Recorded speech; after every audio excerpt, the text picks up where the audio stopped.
देखिए यहाँ पे हमारे पास जो क्वेश्चन है, इस क्वेश्चन में आपसे पूछा जा रहा है कि कोई स्टेट कोऑपरेटिव बैंक या सेंट्रल कोऑपरेटिव बैंक है, उसका एसेट साइज 15,000 करोड़ से ज़्यादा है।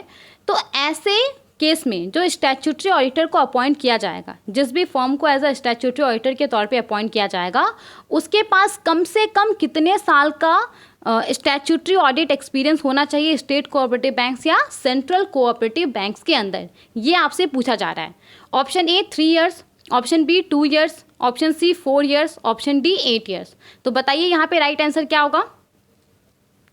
देखिए यहाँ पे जो राइट आंसर है वो है ऑप्शन बी 2 ईयर्स। तो कोई स्टेट कोऑपरेटिव बैंक्स या सेंट्रल कोऑपरेटिव बैंक्स है जिसका एसेट साइज 15,000 करोड़ से ज़्यादा है और वैसे बैंक के अंदर किसी स्टैट्यूटरी ऑडिटर को अपॉइंट किया जाना है।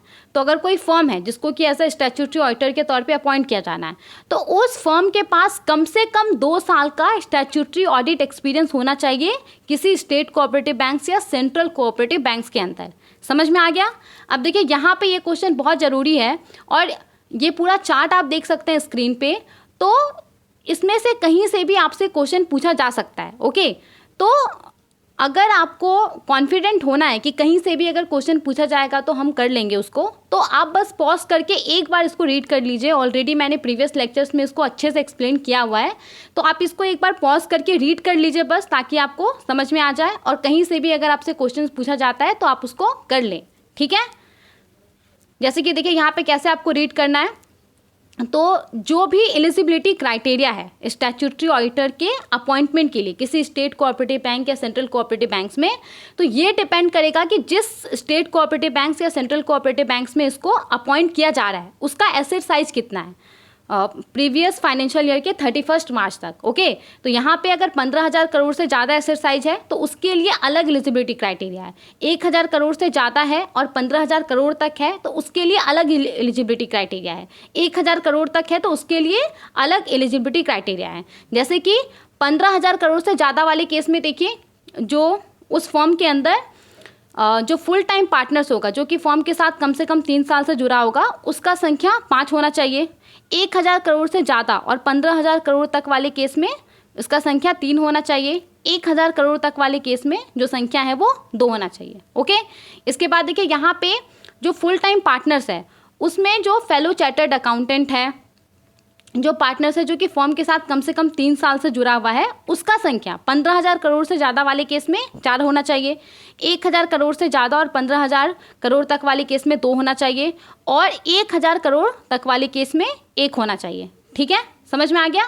उसके बाद देखिए उस फर्म के अंदर ऐसा फुल टाइम पार्टनर जिसके पास CISA, ISA या DISA क्वालिफिकेशन है, उसका संख्या कितना होना चाहिए कम से कम, तो 15,000 करोड़ से ज़्यादा वाले केस में 2 होना चाहिए। उसके बाद यहाँ पे 1,000 करोड़ से ज़्यादा और 15,000 करोड़ तक वाले केस में 1 होना चाहिए और अप टू 1,000 करोड़ तक वाले केस में 1 होना चाहिए। ओके, इसके बाद यहाँ पे देखिए minimum number of years of audit experience of the firm कितना होना चाहिए, तो 15,000 करोड़ से ज़्यादा वाले केस में कितना होना चाहिए, 8 होना चाहिए। 1,000 करोड़ से ज़्यादा और 15,000 करोड़ तक वाले केस में 4 होना चाहिए और 1,000 करोड़ तक वाले केस में 1 होना चाहिए। ठीक है, तो ये बहुत इंपॉर्टेंट है, minimum number of years of audit experience of firm.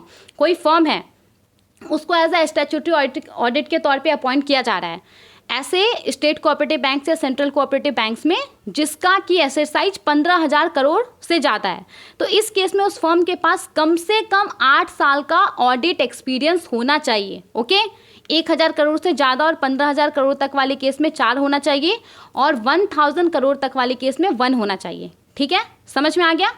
इसके बाद यहाँ पे minimum number of years of statutory audit experience in state cooperative banks और सेंट्रल कोऑपरेटिव बैंक, तो 15,000 करोड़ से ज़्यादा वाले केस में 2 होना चाहिए।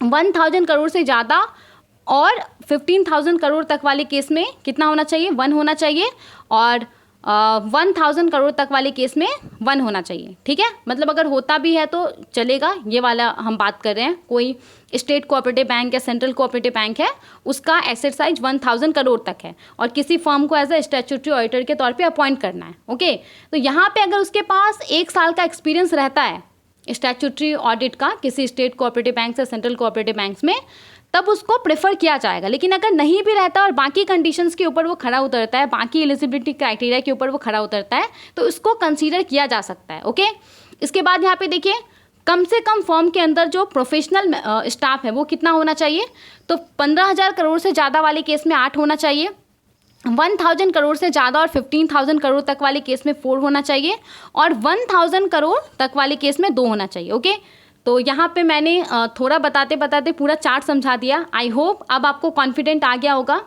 कि कहीं से भी अगर क्वेश्चन पूछा जाता है तो आप उसको यहाँ पे कर लेंगे। ठीक है, एक बार इसको पॉज करके पढ़ लीजिए तो आपको याद होगा। ठीक है, आई नो कि ये थोड़ा सा आपको कॉम्प्लिकेटेड लग रहा होगा, लेकिन अगर आप एक बार रीड कर लेंगे तो आपको समझ में आ जाएगा।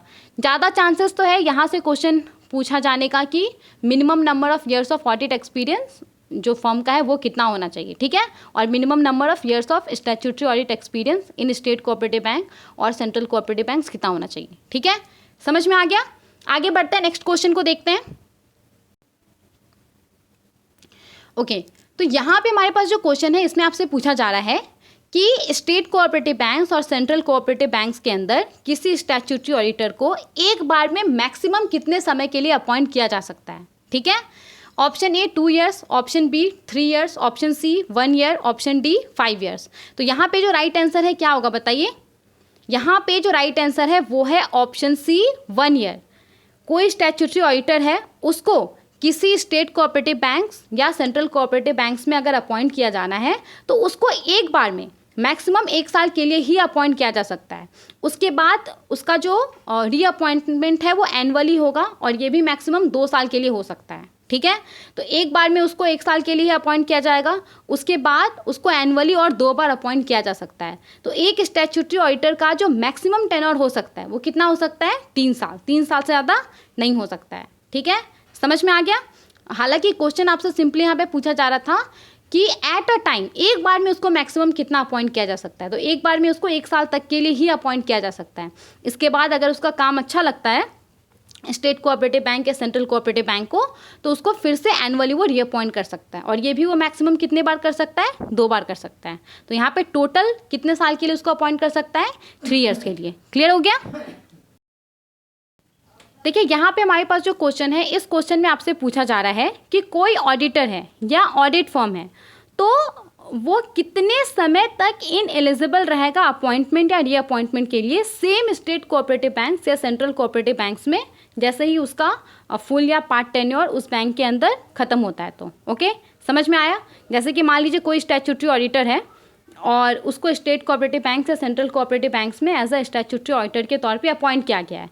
उसने 1 साल काम कर लिया और या 2 साल काम कर लिया और फिर उसने छोड़ दिया। ठीक है, उसके बाद वो कितने समय के लिए इनएलिजिबल रहेगा सेम स्टेट कोऑपरेटिव बैंक्स या सेंट्रल कोऑपरेटिव बैंक्स में अपॉइंटमेंट या रीअपॉइंटमेंट के लिए, ये आपसे पूछा जा रहा है। ओके, तो option A 2 years, option B 3 years, option C 6 year, option D 5 years. तो बताइए राइट आंसर क्या होगा। देखिए यहाँ पे जो राइट आंसर है वो है ऑप्शन सी 6 ईयर। कोई ऑडिटर है या ऑडिट फर्म है वो 2 टेन्योर के लिए मैक्सिमम वो 6 साल के लिए यहाँ पे इनएलिजिबल रहेगा सेम बैंक में अपॉइंटमेंट या फिर रीअपॉइंटमेंट के लिए immediately after completion of a full और पार्ट टेन्योर। तो किसी बैंक के अंदर उसने 1 साल 2 साल या पूरा 3 साल काम किया, तो उसके बाद वो नेक्स्ट 6 ईयर तक इनएलिजिबल रहेगा सेम बैंक के अंदर अपॉइंटमेंट या फिर रीअपॉइंटमेंट के लिए। समझ में आ गया ये क्वेश्चन। आगे बढ़ते हैं, नेक्स्ट क्वेश्चन देखते हैं। ओके, यहाँ पे हमारे पास जो क्वेश्चन है, इस क्वेश्चन में आपसे पूछा जा रहा है कि एक ऑडिट फर्म एक साथ मैक्सिमम कितना स्टेट कोऑपरेटिव बैंक्स या सेंट्रल कोऑपरेटिव बैंक्स का 1 साल के अंदर जो ऑडिट है वो कर सकता है। ठीक है, तो यहाँ पे आपसे क्या पूछा जा रहा है कि एक ऑडिट फर्म 1 साल के अंदर एक साथ मैक्सिमम कितना स्टेट कोऑपरेटिव बैंक्स या सेंट्रल कोऑपरेटिव बैंक्स का जो ऑडिट है वो कंडक्ट कर सकता है। Option A 3, option B 4, option C 5, option D 6। तो यहाँ पे राइट आंसर क्या होगा बताइए। यहाँ पे जो राइट आंसर है वो है ऑप्शन सी 5। एक ऑडिट फर्म 1 साल में एक साथ मैक्सिमम 5 स्टेट कोऑपरेटिव बैंक्स या सेंट्रल कोऑपरेटिव बैंक्स का जो ऑडिट है स्टैट्यूटरी ऑडिट वो कंडक्ट कर सकता है, और इसमें से भी ये 5 में से 1 से ज़्यादा स्टेट कोऑपरेटिव बैंक्स नहीं होना चाहिए। तो इस बात को याद रखिएगा। ठीक है, अब देखिए ये जो लिमिट है ना कि वो एक साल में एक साथ मैक्सिमम 5 स्टेट कोऑपरेटिव बैंक्स या सेंट्रल कोऑपरेटिव बैंक्स का ही जो स्टैट्यूटरी ऑडिट है वो कंडक्ट कर सकता है, तो ये लिमिट जो रेगुलेटेड एंटिटीज़ के लिए लिमिट है 20 का, उसके अलावा है, ठीक है, उसके एडिशन में है। मतलब अगर मैं आपको एकदम सिंप्लीफाइड मैनर में समझाऊं कि यहाँ पे मैं क्या बताना चाहती हूँ, तो देखिए कोई ऑडिट फर्म है वो एक साल में एक साथ मैक्सिमम 4 कमर्शियल बैंक का स्टैट्यूटरी ऑडिट कंडक्ट कर सकता है, 8 अर्बन कोऑपरेटिव बैंक्स का स्टैट्यूटरी ऑडिट कंडक्ट कर सकता है, 8 एनबीएफसीज का स्टैट्यूटरी ऑडिट कंडक्ट कर सकता है। इसको हटा करके इसके एडिशन में वो और 5 स्टेट कोऑपरेटिव बैंक्स या सेंट्रल कोऑपरेटिव बैंक्स का जो स्टैट्यूटरी ऑडिट है वो कंडक्ट कर सकता है। तो यहाँ पे कुल मिला करके एक साल में वो एक साथ मैक्सिमम 25 बैंकों का जो स्टैट्यूटरी ऑडिट है वो कंडक्ट कर सकता है। ओके, समझ में आया? ठीक है, आगे बढ़ते हैं, नेक्स्ट क्वेश्चन को देखते हैं। देखिए यहाँ पे हमारे पास जो क्वेश्चन है, इस क्वेश्चन में आपसे पूछा जा रहा है कि जो रिवाइज्ड एलिजिबिलिटी नॉर्म्स है अर्बन कोऑपरेटिव बैंक्स के इंक्लूजन के लिए reserve bank of India act 1934 के सेकेंड स्केड्यूल में, तो इनमें से कौन सा लाइसेंस अर्बन कोऑपरेटिव बैंक्स है जो कि जिसको कि आरबीआई ने financially sound and well managed urban cooperative bank के तौर पर क्लासीफाई किया है, जिसको कि as a eligible urban cooperative banks माना जाएगा आरबीआई एक्ट 1934 के सेकेंड स्केड्यूल में शामिल होने के लिए। ठीक है, ऑप्शन ए टियर 3 जो भी licence tier 3 urban cooperative banks है, option B licence tier 2 urban cooperative bank, option C licence tier 4 urban cooperative banks, option D both A and B. तो यहाँ पे देखिए जो राइट आंसर है क्या होगा बताइए? यहाँ पे जो राइट आंसर है वो है option D both option A and B. मतलब कि देखिए जो लाइसेंस्ड अर्बन कोऑपरेटिव बैंक है, licence tier 3 urban cooperative banks और licence tier 2 urban cooperative bank, जिसको कि आरबीआई ने as a financially sound and well managed urban cooperative bank के तौर पे क्लासीफाई किया हुआ है, तो उसको as a eligible urban cooperative banks माना जाएगा आरबीआई एक्ट 1934 के सेकेंड स्केड्यूल में शामिल होने के लिए। और वैसा एलिजिबल अर्बन कोऑपरेटिव बैंक्स अगर इन दोनों क्राइटेरिया के ऊपर खरा उतरता है, जैसे कि क्या क्या क्राइटेरिया है कि उसका जो CRAR है, जो मिनिमम CRAR रिक्वायरमेंट है, उससे उसका जो CRAR है वो कम से कम 3% ज़्यादा होना चाहिए, और उसने कोई मेजर रेगुलेटरी या सुपरवाइजरी जो नॉर्म्स है उसको वायलेट नहीं किया हो। तो इन दोनों क्राइटेरिया के ऊपर अगर कोई एलिजिबल अर्बन कोऑपरेटिव बैंक खरा उतरता है तो उसको reserve bank of India act 1934 के सेकेंड स्केड्यूल में शामिल कर दिया जाएगा। और एलिजिबल अर्बन कोऑपरेटिव बैंक्स यहाँ पे कौन होगा? तो जो licensed tier 3 urban cooperative banks है और जो licensed tier 2 urban cooperative banks है, जिसको कि आरबीआई ने as a financially sound and well managed urban cooperative bank के तौर पे क्लासीफाई किया हुआ है, तो वो as a eligible urban cooperative banks होगा। तो अगर वो इन दोनों क्राइटेरिया के ऊपर खरा उतरेगा तो उसको यहाँ पे reserve bank of India act 1934 के सेकेंड स्केड्यूल में शामिल किया जा सकता है। ओके, समझ में आ गया यहाँ तक? चलिए आगे बढ़ते हैं, नेक्स्ट क्वेश्चन को देखते हैं। देखिए यहाँ पे हमारे पास जो क्वेश्चन है, इस क्वेश्चन में आपसे पूछा जा रहा है कि India international bullion exchange IFSC limited IIBX के ऊपर इंडियन बैंक्स का जो पार्टिसिपेशन है, तो उसको इन्हेंस करने के लिए आरबीआई ने इसमें से कौन सा डिसीजन लिया है? ओके, ऑप्शन ए में बोला जा रहा है कि आरबीआई ने इंडियन बैंक का जो ब्रांच है, सब्सिडरी है, जॉइंट वेंचर है गिफ्ट IFSC के अंदर, उसको अलाउ कर दिया है कि वो एज अ ट्रेडिंग मेंबर या trading and clearing member of IIBX के तौर पे काम कर सकता है। ओके, ऑप्शन बी में बोला जा रहा है कि जो इंडियन बैंक है जो कि ऑथराइज है गोल्ड या सिल्वर का इंपोर्ट करने के लिए, वो IIBX के स्पेशल कैटेगरी क्लाइंट के तौर पे काम कर सकता है। ओके, ऑप्शन सी में क्या बोला जा रहा है कि आरबीआई ने बोला है जो इंडियन बैंक का ब्रांच है जो कि गिफ्ट IFSC के अंदर काम कर रहा है, आरबीआई ने उसको as a professional clearing member of IIBX के तौर पे काम करने के लिए अलाउ नहीं किया है। ठीक है, आरबीआई ने ये डिसाइड किया है।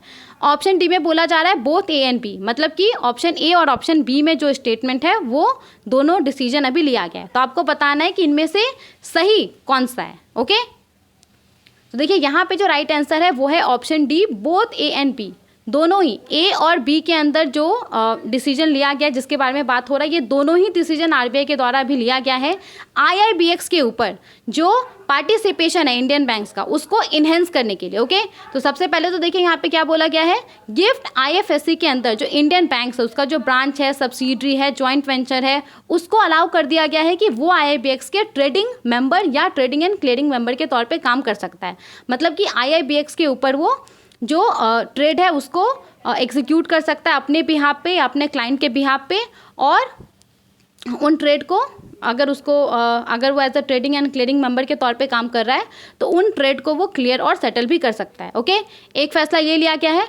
उसके बाद यहाँ पे आरबीआई ने जो इंडियन बैंक है जो कि ऑथराइज है गोल्ड या सिल्वर का इंपोर्ट करने के लिए, उसको अलाउ कर दिया है कि वो आईआईबीएक्स के स्पेशल कैटेगरी क्लाइंट के तौर पे काम कर सकता है। तो ये दोनों फैसला लिया गया है।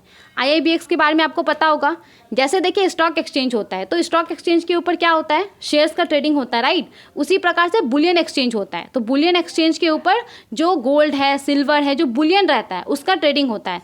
तो हमारे देश का पहला बुलियन एक्सचेंज कहाँ पे है, आईएफएससी के अंदर है, इंडियाज इंटरनेशनल बुलियन एक्सचेंज आईआईबीएक्स। तो उसको लेकर के आपसे ये सवाल पूछा जा रहा था। तो आईआईबीएक्स के ऊपर जो इंडियन बैंक्स का पार्टिसिपेशन है उसको इन्हेंस करने के लिए आरबीआई ने ये दोनों डिसीजन लिया है। समझ में आ गया? आगे बढ़ते हैं, नेक्स्ट क्वेश्चन को देखते हैं। यहाँ पे जो क्वेश्चन है इसमें आपसे पूछा जा रहा है कि आईआईबीएक्स के स्पेशल कैटेगरी क्लाइंट के रोल के तौर पे इनमें से कौन सा स्टेटमेंट सही है। मतलब अगर मैं आपको सिंपली बोलूँ तो इसमें आपसे ये पूछा जा रहा है कि आईआईबीएक्स का जो स्पेशल कैटेगरी क्लाइंट होगा वो क्या कर सकता है। ओके, तो यहाँ पे स्टेटमेंट 1 में क्या बोला जा रहा है कि जो स्पेशल कैटेगरी क्लाइंट होगा वो सिर्फ और सिर्फ अपने क्लाइंट के बिहाफ पे जो बाय ट्रेड होता है उसको एग्जीक्यूट कर सकता है। ओके, सिर्फ अपने क्लाइंट के बिहाफ पे वो बाय ट्रेड को एग्जीक्यूट कर सकता है। ऑप्शन बी में बोला जा रहा है कि जो स्पेशल कैटेगरी क्लाइंट है वो एक आईएफएससी बैंकिंग यूनिट को अपॉइंट करेगा जो कि उसके बिहाफ पे एज अ क्लियरिंग मेंबर के तौर पे काम करेगा। तो ये दोनों स्टेटमेंट में से कौन सा स्टेटमेंट सही है ये आपको बताना है। ओके, तो ऑप्शंस यहाँ पे आप देख सकते हैं, only statement 1 is true, option B में only statement 2 is true, option C में both statement 1 and statement 2 are true, option C में क्या बोला जा रहा है, neither statement 1 nor statement 2 is true. तो यहाँ पे जो राइट आंसर है वो है ऑप्शन सी। दोनों ही जो स्टेटमेंट है, स्टेटमेंट 1 एंड स्टेटमेंट 2, वो दोनों ही स्टेटमेंट सही है। यहाँ पे देखिए आईआईबीएक्स का जो स्पेशल कैटेगरी क्लाइंट है, स्पेशल कैटेगरी क्लाइंट के तौर पे वो सिर्फ और सिर्फ अपने क्लाइंट के बिहाफ पे जो बाय ट्रेड होता है उसको एग्जीक्यूट कर सकता है, और जो स्पेशल कैटेगरी क्लाइंट है उसके द्वारा जो भी ट्रेड एग्जीक्यूट किया जाएगा तो उसको क्लियर और सेटल करने के लिए उसको एक आईएफएससी बैंकिंग यूनिट को एज अ क्लियरिंग मेंबर के तौर पे अपॉइंट करना होगा। तो ये जो दोनों स्टेटमेंट है ये दोनों ही स्टेटमेंट यहाँ पे सही है। ओके, आगे बढ़ते हैं, नेक्स्ट क्वेश्चन को देखते हैं। यहाँ पे जो हमारे पास क्वेश्चन है, इस क्वेश्चन में आपसे पूछा जा रहा है कि प्राइवेट सेक्टर बैंक के अंदर जो नॉन एग्जीक्यूटिव डायरेक्टर को अपॉइंट किया जाता है तो उसके लिए जो फिक्स्ड रेम्यूनरेशन है वो मैक्सिमम कितना हो सकता है। रिवाइज्ड मैक्सिमम लिमिट आपसे पूछा जा रहा है। Okay, option A 20 lakh rupees per annum, option B 25 lakh rupees per annum, option C 30 lakh rupees per annum, option D 35 lakh rupees per annum. तो बताइए इसका राइट आंसर क्या होगा। देखिए यहाँ पे इसका जो राइट आंसर है वो है option C 30 lakh rupees per annum. तो प्राइवेट सेक्टर बैंक के अंदर जो नॉन एग्जीक्यूटिव डायरेक्टर है उसको मैक्सिमम एक साल के अंदर 30 लाख रुपीज़ ही प्रोवाइड किया जा सकता है as a fixed remuneration. Okay, पहले ये लिमिट कितना था, पहले ये लिमिट 20 लाख रुपीज़ था। ठीक है, तो 2021 से ये जो लिमिट था, ये जो सीलिंग था वो कितना था, 20 लाख था। अभी इसको बढ़ा करके कितना कर दिया गया है, 30 लाख रुपीज़ पर एनम कर दिया गया है। ओके, क्लियर हो गया। आगे बढ़ते हैं, नेक्स्ट क्वेश्चन को देखते हैं। यहाँ पे जो हमारे पास क्वेश्चन है, इस क्वेश्चन में आपसे पूछा जा रहा है कि इनमें से कौन से अर्बन कोऑपरेटिव बैंक को reserve bank of India act 1934 के सेकेंड शेड्यूल से बाहर कर दिया गया है। Okay, option A Abhyudaya cooperative bank limited, option B rupee cooperative bank limited, option C Janata Sahakari bank limited, option D Rajkot Nagarik Sahakari bank limited. तो बताइए यहाँ पे राइट आंसर क्या होगा। देखिए यहाँ पे जो राइट आंसर है वो है option B rupee cooperative bank limited. रूपी कोऑपरेटिव बैंक लिमिटेड को रिजर्व बैंक ऑफ इंडिया ने आरबीआई एक्ट 1934 के सेकेंड शेड्यूल से बाहर कर दिया है। ओके, आगे बढ़ते हैं, नेक्स्ट क्वेश्चन को देखते हैं। देखिए यहाँ पे हमारे पास जो क्वेश्चन है, इस क्वेश्चन में आपसे पूछा जा रहा है कि भारत सरकार ने जो इंटरेस्ट इक्वलाइजेशन स्कीम है उसको एमएसएमई एक्सपोर्टर्स के लिए कब तक के लिए एक्सपेंड कर दिया है। ओके, तो यहाँ पे ध्यान दीजिएगा, आपसे पूछा जा रहा है कि एमएसएमई एक्सपोर्टर्स के लिए कब तक के लिए जो इंटरेस्ट इक्वलाइजेशन स्कीम है उसको एक्सटेंड कर दिया गया है। Okay, option A 31 December 2025, option B 31 August 2024, option C 30 June 2024, option D 30 September 2024। तो बताइए राइट आंसर क्या होगा। देखिए यहाँ पे जो राइट आंसर है वो है ऑप्शन बी 31 अगस्त 2024। तो जो इंटरेस्ट इक्वलाइजेशन स्कीम है, इंटरेस्ट इक्वलाइजेशन स्कीम के तहत क्या होता है, इस स्कीम के तहत सब्सिडाइज इंटरेस्ट रेट के ऊपर जो एक्सपोर्टर्स हैं उनको क्रेडिट फैसिलिटी प्रोवाइड किया जाता है। तो इस स्कीम को एमएसएमई एक्सपोर्टर्स के लिए सिर्फ 31 अगस्त 2024 तक एक्सटेंड कर दिया गया है। ये स्कीम 31 अगस्त 2024 तक सिर्फ एमएसएमई एक्सपोर्टर्स के लिए वैलिड रहेगा। कुछ दिनों पहले इस स्कीम के तहत होता क्या है, तो pre and post shipment rupee export credit provide किया जाता है, राइट। तो इस स्कीम को 30 जून 2024 तक के लिए एक्सटेंड किया गया था। ओके, लेकिन अभी यहाँ पे इस स्कीम को और 2 महीने के लिए एक्सटेंड कर दिया है। लेकिन ये जो एक्सटेंशन है ये सिर्फ और सिर्फ एमएसएमई एक्सपोर्टर्स के लिए है। ओके, और ये जो एक्सटेंडेड पीरियड है, इस पीरियड के दौरान इस स्कीम के तहत कितना पैसा खर्च किया जाएगा, तो 750 करोड़ रुपीज़ खर्च किया जाएगा। ओके, समझ में आ गया। आगे देखते हैं नेक्स्ट क्वेश्चन क्या है हमारे पास। यहाँ पे जो हमारे पास क्वेश्चन है, इस क्वेश्चन में आपसे पूछा जा रहा है कि इंटरेस्ट इक्वलाइजेशन स्कीम के तहत इंपोर्ट एक्सपोर्ट कोड के लिए जो मैक्सिमम एनुअल बेनिफिट है वो कितना है। एकदम साधारण शब्दों में अगर मैं आपको बताऊं तो इस स्कीम के तहत आपसे पूछा जा रहा है कि जो एक्सपोर्टर है वो एनुअली इस स्कीम के तहत मैक्सिमम कितना बेनिफिट रिसीव कर सकता है। Okay, option A 5 crore rupees per annum, option B 7 crore rupees per annum, option C 10 crore rupees per annum, option D 12 crore rupees per annum. तो जो राइट आंसर होगा क्या होगा बताइए। यहाँ पे जो राइट आंसर है वो है ऑप्शन सी 10 करोड़ रुपीज़। तो इंटरेस्ट इक्वलाइजेशन स्कीम के तहत एनुअली जो कोई एक्सपोर्टर है वो मैक्सिमम 10 करोड़ रुपीज़ का ही जो बेनिफिट है वो अवेल कर सकता है। ओके, इससे ज़्यादा बेनिफिट अवेल नहीं कर सकता है। समझ में आ गया।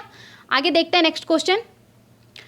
यहाँ पे जो हमारे पास क्वेश्चन है, इस क्वेश्चन में आपसे पूछा जा रहा है कि इंटरेस्ट इक्वलाइजेशन स्कीम के तहत जो इंटरेस्ट 3% रेट के हिसाब से इंटरेस्ट इक्वलाइजेशन बेनिफिट इनमें से किस तरह के एक्सपोर्टर्स को मिलता है। Okay, which exporters receive a 3% interest equalisation benefit under the interest equalisation scheme. Option A all exporters, option B MSME exporters, option C merchant exporters, option D non MSME manufacturers. तो यहाँ पे क्या होगा right answer बताइए। यहाँ पे जो right answer है वो है ऑप्शन बी एमएसएमई मैन्युफैक्चरर्स। तो ध्यान दीजिएगा, इंटरेस्ट इक्वलाइजेशन स्कीम के तहत जो एमएसएमई मैन्युफैक्चरर हैं उसको यहाँ पे 3% के रेट के हिसाब से जो इंटरेस्ट इक्वलाइजेशन बेनिफिट है वो प्रोवाइड किया जाता है किसी भी एचएस लाइन के तहत अगर वो कोई भी प्रोडक्ट एक्सपोर्ट करता है तो। ओके, लेकिन मैन्युफैक्चरर और मर्चेंट एक्सपोर्टर के केस में यहाँ पे जो रेट ऑफ इंटरेस्ट इक्वलाइजेशन है वो कितना है, 2% है। ओके, ये ध्यान दीजिएगा, मैन्युफैक्चरर और मर्चेंट एक्सपोर्टर्स के केस में इंटरेस्ट इक्वलाइजेशन स्कीम के तहत 2% के रेट के हिसाब से जो इंटरेस्ट इक्वलाइजेशन बेनिफिट है वो प्रोवाइड किया जाता है उसके द्वारा अगर स्पेसिफाइड 410 एचएस लाइन के तहत किसी भी प्रोडक्ट को एक्सपोर्ट किया जाता है तो। लेकिन एमएसएमई मैन्युफैक्चरर्स को यहाँ पे 3% रेट के हिसाब से जो इंटरेस्ट इक्वलाइजेशन बेनिफिट है वो प्रोवाइड किया जाता है किसी भी एचएस लाइन के तहत अगर वो कोई भी प्रोडक्ट एक्सपोर्ट करता है तो। समझ में आ गया। आगे बढ़ते हैं, नेक्स्ट क्वेश्चन को देखते हैं।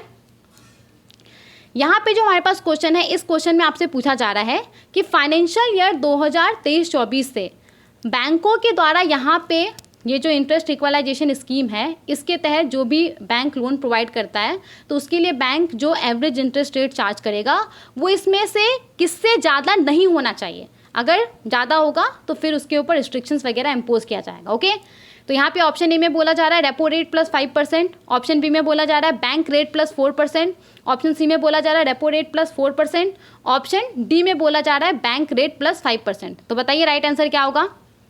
देखिए यहाँ पे जो राइट आंसर है वो है ऑप्शन से सी रेपो रेट प्लस 4%। तो फाइनेंशियल ईयर 2023-24 से बैंकों के द्वारा इंटरेस्ट इक्वलाइजेशन स्कीम के तहत जो भी लोन प्रोवाइड किया जाएगा, तो जो एवरेज इंटरेस्ट रेट वो चार्ज कर रहा होगा, तो उसके ऊपर वो रेपो रेट प्लस 4% से ज़्यादा वो जो एवरेज इंटरेस्ट रेट है वो नहीं होना चाहिए प्रायर टू सबवेंशन। सबवेंशन से पहले ये रेपो रेट प्लस 4% से ज़्यादा नहीं होना चाहिए। अगर ये होता है तो फिर उसके ऊपर कुछ कुछ रिस्ट्रिक्शंस इम्पोज किया जाएगा। देखिए यहाँ पे ये सब चीज़ें हमने ऑलरेडी बहुत ही अच्छे से डिस्कस कर लिया है और बहुत सारा क्वेश्चंस है, तो इसीलिए यहाँ पे मैं हर एक चीज़ को डिटेल में जाके एक्सप्लेन नहीं कर रही हूँ। ओके, जो जो क्वेश्चंस मुझे लग रहा है कि इसको बिना मतलब एक्सप्लेनेशन का आपको समझ में नहीं आएगा, सिर्फ मैं वहाँ पे एक्सप्लेन कर रही हूँ क्योंकि नंबर ऑफ क्वेश्चंस बहुत ज़्यादा है और सारा कंप्लीट करना है। Okay, I hope you guys understand this. चलिए आगे बढ़ते हैं। ओके, यहाँ पे हमारे पास जो क्वेश्चन है, इस क्वेश्चन में आपसे पूछा जा रहा है कि रिसेंटली अभी इनमें से किसे as a financial information provider के तौर पे शामिल कर दिया गया है अकाउंट एग्रीगेट फ्रेमवर्क के अंदर। Okay, option A securities and exchange board of India SEBI, option B pension fund, option C clearing corporation of India limited, option D national securities depository limited. तो बताइए इनमें से किसे as a financial information provider के तौर पे शामिल कर दिया गया है अकाउंट एग्रीगेटर फ्रेमवर्क के अंदर। तो देखिए जो राइट आंसर है वो है option C clearing corporation of India limited. Okay, तो clearing corporation of India limited को as a financial information provider के तौर पे शामिल कर दिया गया है अकाउंट एग्रीगेटर फ्रेमवर्क में। तो जब हम बात करते हैं अकाउंट एग्रीगेटर फ्रेमवर्क के बारे में, तो इसके अंदर 3 पिलर होता है। अकाउंट एग्रीगेटर होता है, फाइनेंशियल इन्फॉर्मेशन प्रोवाइडर होता है और फाइनेंशियल इन्फॉर्मेशन यूज़र रहता है। तो ये जो अकाउंट एग्रीगेटर है ये एक स्पेशल तरह का NBFC होता है। ये क्या करता है, तो ये फाइनेंशियल इन्फॉर्मेशन प्रोवाइडर से पहले इन्फॉर्मेशन लेता है और फिर ये फाइनेंशियल इन्फॉर्मेशन यूजर, जैसे कि लेंडिंग बैंक्स हो गया, कोई फाइनेंशियल इंस्टीट्यूशंस हो गया जो कि क्रेडिट फैसिलिटी प्रोवाइड करता है, उसको ये वो इन्फॉर्मेशन जाके देता है। ठीक है, तो यहाँ पे जो रिटेल इन्वेस्टर्स हैं जो कि गवर्नमेंट सिक्योरिटीज़ में पैसा इन्वेस्ट करते हैं, तो वो अपना गवर्नमेंट सिक्योरिटीज़ कहाँ पे रखते हैं, रिटेल डायरेक्ट गिल्ट अकाउंट में वो अपना गवर्नमेंट सिक्योरिटीज़ रखते हैं। तो इसको लेकर के जो फाइनेंशियल इन्फॉर्मेशन है उसको गैदर करने के लिए, उसको एग्रीगेट करने के लिए यहाँ पे ये जो clearing corporation of India limited है इसको as a financial information provider के तौर पे शामिल कर दिया गया है अकाउंट एग्रीगेटर फ्रेमवर्क में। समझ में आ गया?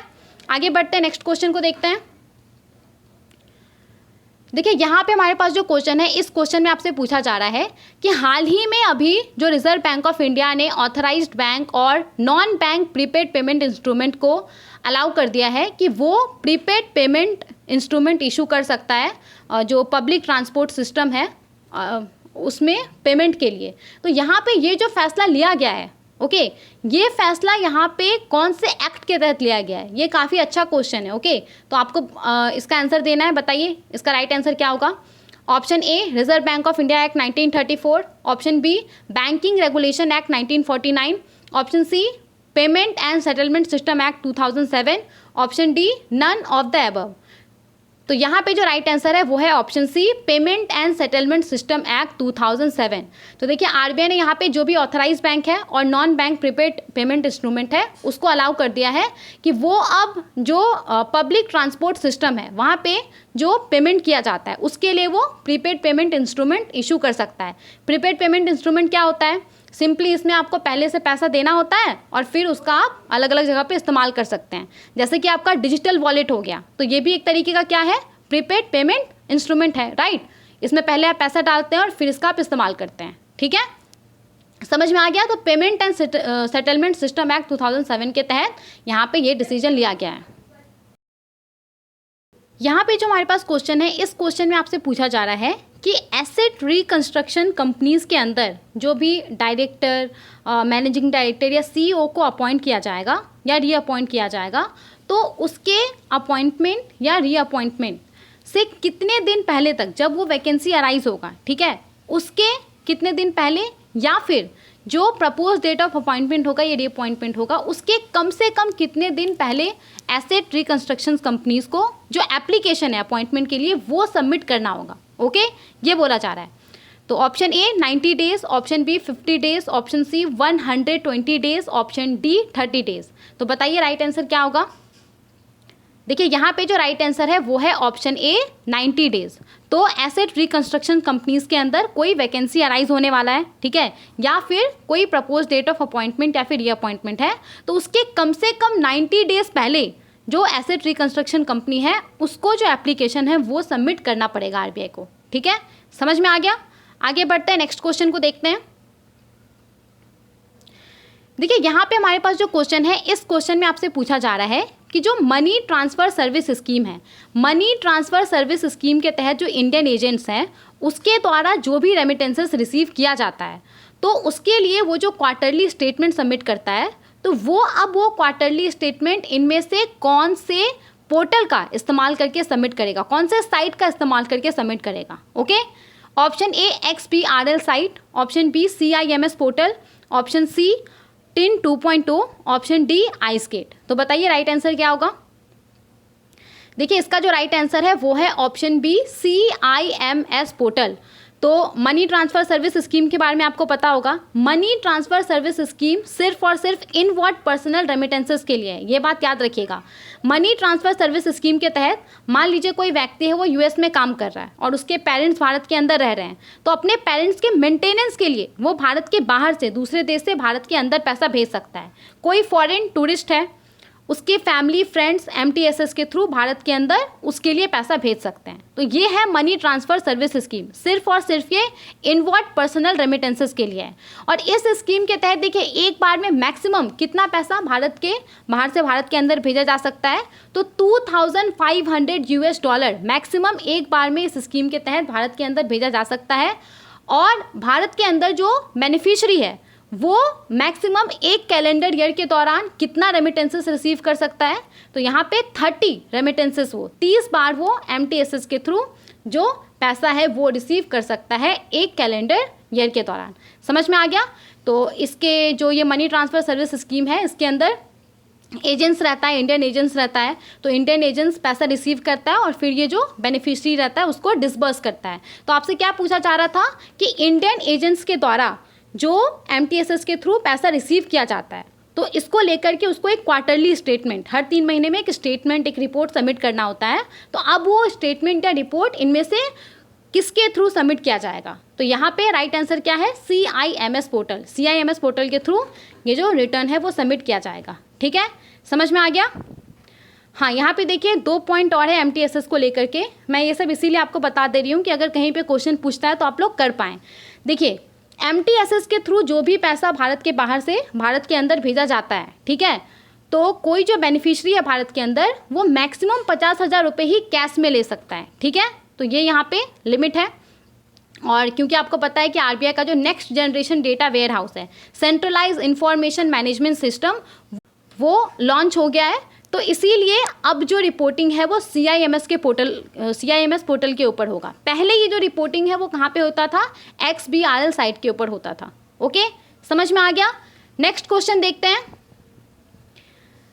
देखिए यहाँ पे हमारे पास जो क्वेश्चन है, इस क्वेश्चन में आपसे पूछा जा रहा है कि मार्च 2024 तक हमारे देश के अंदर ऑथराइज कार्ड नेटवर्क्स कितना है। ठीक है, option A 6, option B 4, option C 5, option D 3। तो बताइए राइट आंसर क्या होगा। देखिए इसका जो राइट आंसर है वो है ऑप्शन डी 5। हमारे देश के अंदर मार्च 2024 तक टोटल 5 ऑथराइज कार्ड नेटवर्क है। कौन कौन सा है, American Express banking corporation, Diners Club International limited, Mastercard Asia Pacific private limited, National Payments Corporation of India RuPay और Visa worldwide private limited. तो ये 5 ऑथराइज कार्ड नेटवर्क है भारत के अंदर मार्च 2024 तक। समझ में आ गया। आगे बढ़ते हैं, नेक्स्ट क्वेश्चन को देखते हैं। देखिए यहाँ पे हमारे पास जो क्वेश्चन है, इस क्वेश्चन में आपसे पूछा जा रहा है कि अभी जो RBI का रिसेंट गाइडलाइन आया है, arrangements with card network for the issuance of credit card, तो उसके रिगार्डिंग इनमें से कौन सा स्टेटमेंट सही है। ओके, 3 स्टेटमेंट है, तीनों को देखते हैं हम। सबसे पहले वाले स्टेटमेंट में बोला जा रहा है कि कार्ड इशूअर अपने एलिजिबल कस्टमर को जब वो कार्ड इशू कर रहा होगा तो उस समय उसको वो ऑप्शन देगा कि वो मल्टीपल कार्ड नेटवर्क में से अपने पसंद का कार्ड नेटवर्क चूज कर सकता है। ओके, स्टेटमेंट 2 में बोला जा रहा है कि जो एग्जिस्टिंग कार्ड होल्डर है उसको ये फैसिलिटी प्रोवाइड नहीं किया जाएगा। ओके, ऑप्शन 3 में बोला जा रहा है कि जो कार्ड इशूअर है वो किसी भी कार्ड नेटवर्क के साथ किसी ऐसे एग्रीमेंट में इंटर नहीं होगा जिसके तहत वो जो कार्ड इशूअर है वो किसी दूसरे कार्ड नेटवर्क से सर्विस लेने के लिए रिस्ट्रिक्ट हो जाता है। ठीक है, तो आपको बताना है कि इनमें से कौन सा स्टेटमेंट सही है जो रिसेंट गाइडलाइंस आए हैं arrangements with card networks for the issuance of credit card, उसको लेकर के। पढ़ लिया? देखिए यहाँ पे जो राइट आंसर है वो क्या होगा, यहाँ पे जो स्टेटमेंट 1 है और जो स्टेटमेंट 3 है वो दोनों ही सही है। तो इस हिसाब से हमारा जो राइट आंसर है वो क्या है, option D, both statement 1 and 3 are true. जो कार्ड इशूअर है वो अपने एलिजिबल कस्टमर को ऑप्शन देगा जब वो उसको कार्ड इशू करेगा कि आप अपने मनपसंद का जो कार्ड नेटवर्क है वो चूज़ कर सकते हैं, अमेरिकन एक्सप्रेस, रुपे, आप अपने मनपसंद का चूज़ कर सकते हैं। और कार्ड इशूअर किसी भी ऐसे कार्ड नेटवर्क के साथ एग्रीमेंट नहीं करेगा, कोई भी ऐसा एग्रीमेंट नहीं करेगा जिसके तहत वो रिस्ट्रिक्ट हो जाता है कि वो किसी दूसरे कार्ड नेटवर्क का जो सर्विस है वो अवेल नहीं कर सकता है। ओके, समझ में आ गया? नेक्स्ट क्वेश्चन देखते हैं। देखिए यहाँ पे हमारे पास जो क्वेश्चन है, इस क्वेश्चन में आपसे पूछा जा रहा है कि अगर कोई क्रेडिट कार्ड होल्डर है, उसने कार्ड इशूअर को रिक्वेस्ट किया कि उसका जो क्रेडिट कार्ड अकाउंट है वो क्लोज कर दे, और जो कार्ड इशूअर है वो विदिन 7 वर्किंग डेज उसके क्रेडिट कार्ड अकाउंट को क्लोज नहीं कर पाया, तो इस केस में क्या कॉन्सिक्वेंस है, इस केस में क्या होगा, ये आपसे पूछा जा रहा है। ओके, तो 4 ऑप्शन है, आप चाहे तो यहाँ पे पॉज करके पढ़ सकते हैं। देखिए यहाँ पे जो राइट आंसर है वो क्या है, यहाँ पे जो राइट आंसर है वो है ऑप्शन सी। अगर ऐसा होता है, कोई क्रेडिट कार्ड होल्डर है, उसने कार्ड इशूअर को रिक्वेस्ट किया कि आप मेरा जो क्रेडिट कार्ड है अकाउंट है उसको आप क्लोज कर दीजिए, और within 7 working days card issuer ऐसा नहीं कर पाया, ऐसा करने में वो फेल हुआ, तो इस केस में क्या होगा, इस केस में जो कार्ड इशूअर है उसको कार्ड होल्डर को जितना भी दिन डिले होगा उसके लिए पर कैलेंडर डे 500 रुपीज़ करके पेनल्टी के तौर पे देना होगा। ओके, तो अगर 5 दिन डिले होता है तो यहाँ पे 5 दिन का कितना होगा, 2500। तो यहाँ पे जो कार्ड इशूअर है, कार्ड इशूअर को कार्ड होल्डर को 25 रुपीज़ देना पड़ेगा। समझ में आ गया? आगे बढ़ते हैं, नेक्स्ट क्वेश्चन को देखते हैं।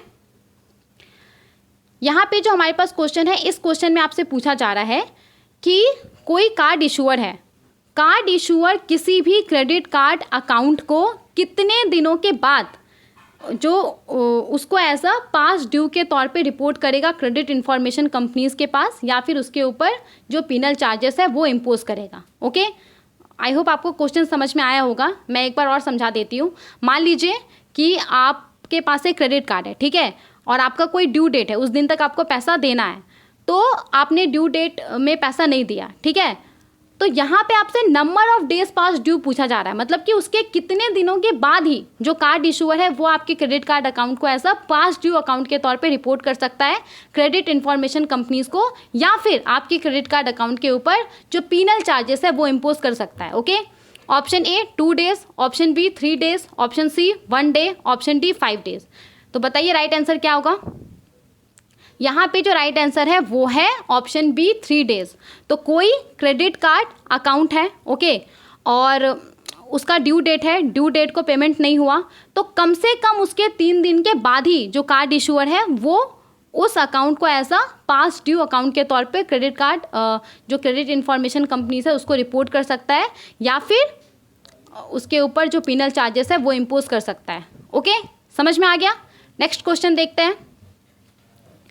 देखिए यहाँ पे हमारे पास जो क्वेश्चन है, इस क्वेश्चन में आपसे पूछा जा रहा है कि कार्ड होल्डर, कोई क्रेडिट कार्ड होल्डर है, तो क्रेडिट कार्ड का बिलिंग साइकिल होता है, तो कोई कार्ड होल्डर का क्रेडिट कार्ड के बिलिंग साइकिल को कितने बार मॉडिफाई कर सकता है, ये आपसे पूछा जा रहा है। Okay, option A once, option B twice, option C at least once, option D multiple times.